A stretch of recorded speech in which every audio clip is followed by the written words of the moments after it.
I'm going to take you to a place few people have heard of or know its location. For this next story, I traveled some 6,000 miles to the tiny nation of Georgia. No, we're not talking about the state in the U.S., but an ancient land where culture, tradition, and faith in Jesus Christ run deep.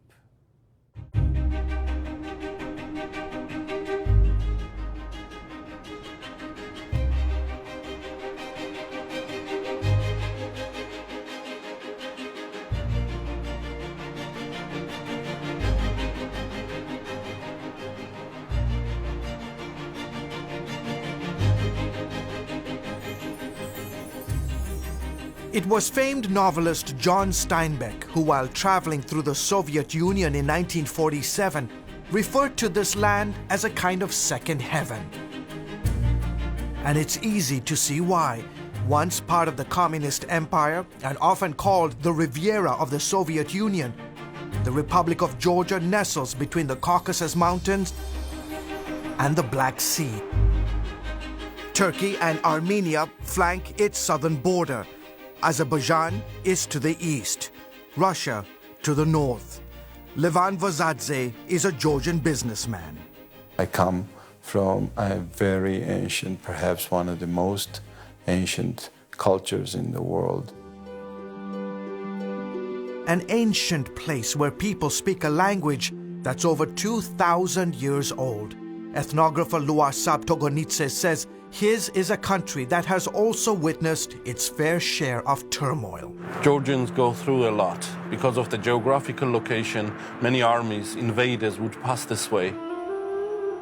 History here is measured in millennia, not centuries. And throughout the ages, your country has been the playground for numerous empires. The Ottomans, the Persians, the Greeks, the Byzantine Empire, the Romans, the Mongols, the Russians. In the capital city of Tbilisi, the ancient and modern mix seamlessly to create a beautiful portrait of Georgia's rich culture and traditions. One of the best ways to take in the sights and sounds of Tbilisi is to take one of these trolleys up the mountain.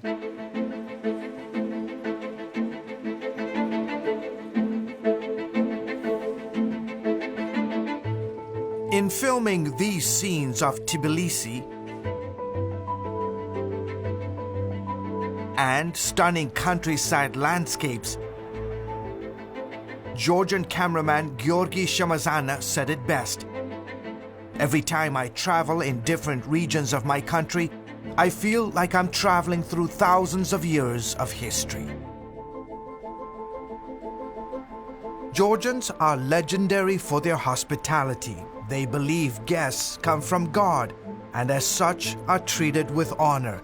Their food is simply out of this world. For example, you have this amazing dish, it's called khinkali, and the all-famous hachapuri. Friendship is highly valued in this society, and family is paramount. But if there is one thing many Georgians cherish most, it is their faith. Vasadze says Christianity, above all else, has protected and preserved his nation. The reason Georgia remained what it is, because our nation has a profound feeling of responsibility to holding on to the eternal features of our national character, which by all means are rooted in the Christian culture. Georgia is one of the oldest Christian countries in the world. Its Christian heritage can be traced here to the small town of Mshketa. It was around 326 AD when a woman evangelist named Nino started preaching the gospel here. And where these two rivers meet, two main rivers of Georgia, there was a big baptism. And it's considered to be second Jerusalem. For Georgians, it's a holy place. Christianity spread to the rest of the country and in about 10 years became the state religion. 5 crosses symbolizing Christianity's influence adorn the Georgian national flag. Dating back to the 4th century, the church has played a significant role in the society. In fact, about 80% of Georgians say they belong to the Orthodox Church. Georgians have always had to defend their faith, even to the last drop of blood. Iona Gamrekeli is a prominent leader in the Georgian Orthodox Church. He says over the centuries, many Christians became martyrs for refusing to renounce their faith. In 1226 alone, Muslim invaders beheaded more than 100,000 Georgian Christians. There have been numerous attempts by invading armies to force us to give up our faith, but we never back down. Ellen Kavlelashvili is curator at Georgia's National Museum. She has in her collection priceless manuscripts, rare Bibles, and other historical artifacts documenting Georgia's Christian heritage.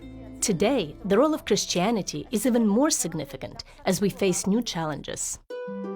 Kavlelashvili believes her country today stands at a crossroads, with the countries of Central Asia, Russia, Europe, and the Middle East all vying for cultural and religious influence. She says tiny Georgia must once again stand to protect her heritage. I hope Georgia's example of unconditional love and dedication to faith are a testimony to all mankind. People should realize that the absence of faith is disastrous for a nation. Christianity is how we survived in the past, and it's how we will survive in the future. George Thomas, CBN News in Tbilisi, the Republic of Georgia.